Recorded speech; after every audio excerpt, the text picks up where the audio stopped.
2 Pierre chapitre 1, versets 1 à 11, version Semeur.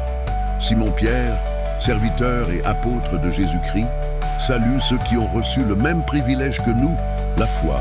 Ils la doivent à Jésus-Christ, notre Dieu et notre Sauveur, a accordé, car il est juste. 2. Que la grâce et la paix vous soient données en abondance par la connaissance de Dieu et de Jésus, notre Seigneur. L'appel de Dieu et ses effets. 3. Par sa puissance, en effet, Dieu nous a donné tout ce qu'il faut pour vivre dans l'attachement au Seigneur, en nous faisant connaître celui qui nous a appelés par la manifestation de sa propre gloire et l'intervention de sa force. 4. Ainsi, nous bénéficions des dons infiniment précieux que Dieu nous avait promis. Il a voulu, par ces dons, vous rendre conformes à ce que Dieu est, vous qui avez fui la corruption que les mauvais désirs font régner dans ce monde.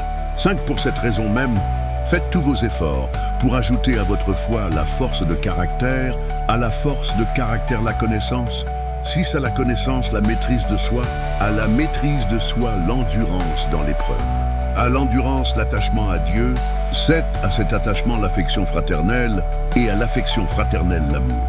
8. Car si vous possédez ces qualités, et si elles grandissent sans cesse en vous, elles vous rendront actifs et vous permettront de connaître toujours mieux notre Seigneur Jésus-Christ. 9. Car celui à qui elles font défaut est comme un aveugle, il ne voit pas clair. Il a oublié qu'il a été purifié de ses péchés d'autrefois. 10. C'est pourquoi, frères, puisque Dieu vous a appelés et choisis, redoublez d'efforts pour éprouver dans toute leur force les effets de cet appel et de ce choix, car si vous agissez ainsi, vous ne tomberez jamais. 11. Ainsi, vous seront grand ouvertes les portes du royaume éternel de notre Seigneur et Sauveur Jésus-Christ.